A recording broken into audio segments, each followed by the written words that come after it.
Welcome to Engineering Science Info. Today we'll be looking at dynamics. The past paper we'll be focusing on is April 2021. We'll be looking at question number 4 and we'll be looking at part 3 to that question.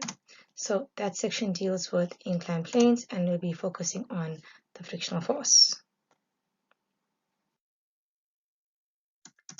Let's take a look at the question. So the question reads as follows, that we have a block of steel which has a mass of 17 kilograms. A very important keyword is resting on an inclined plane at an angle of 19.5 degrees. Calculate number 1, the frictional force, and number 2, calculate the coefficient of friction. Let's take a look at the solutions. So we're going to look first at the frictional force. So first let's take a look at the given data. So according to my question, I have a mass of 17 kilograms. The symbol which we use for mass is m. I have the object is at rest, which means the initial velocity is 0.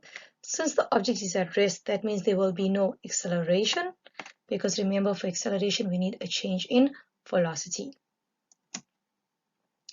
It is placed at an angle of 19.5 degrees on an inclined plane, so the plane is at an angle. Calculate the frictional force. So there are forces acting on this object. Okay, so this is my diagram which represents an inclined plane. So you can see that the angle for the inclined plane and the angle for the object is going to be the same.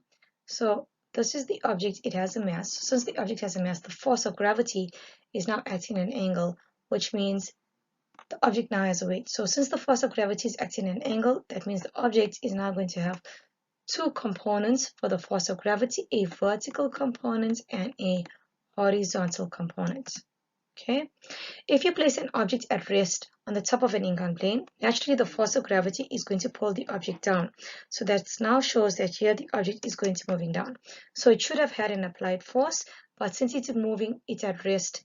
Okay, when it automatically wants to move down, it's going to be the force of gravity, which means here there is no applied force. So since the object is moving down, it means the force of friction is going to move up.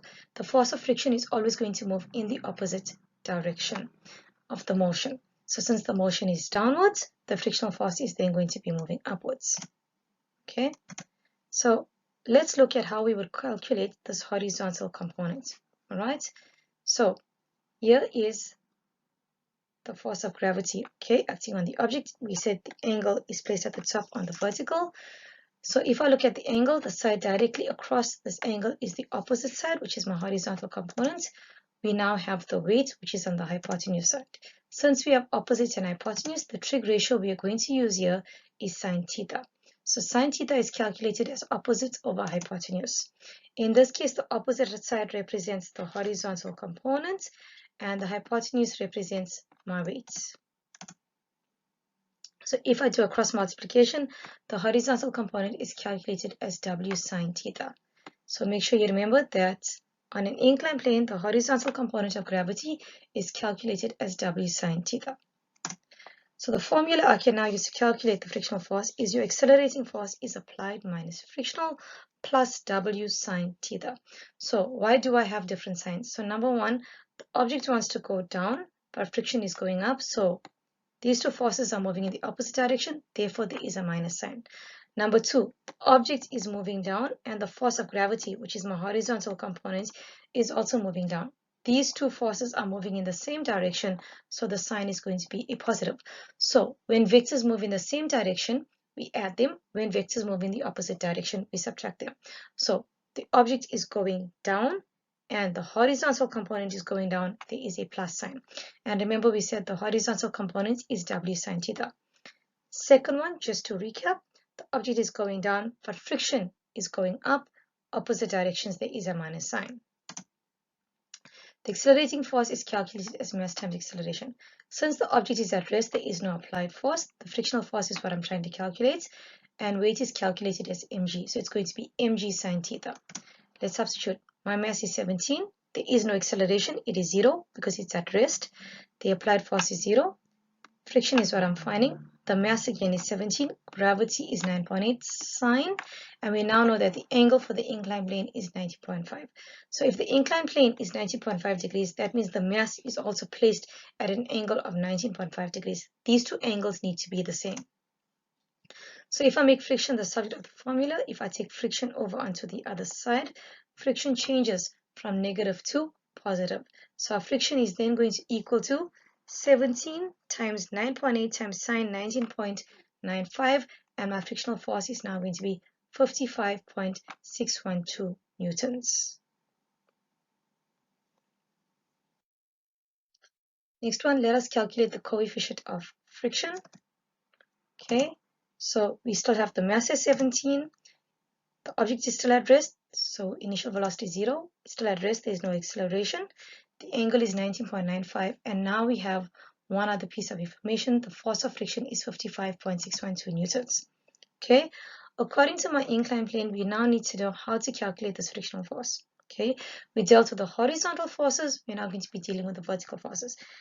If the weight has a vertical component acting downwards, for the object to stay at rest, all the forces need to be in equilibrium. If I have a vertical force coming down, I need a vertical force acting upwards. This allows the object to stay pressed against the plane. So this vertical force acting upwards to help the object stay at rest is going to be my normal reaction force.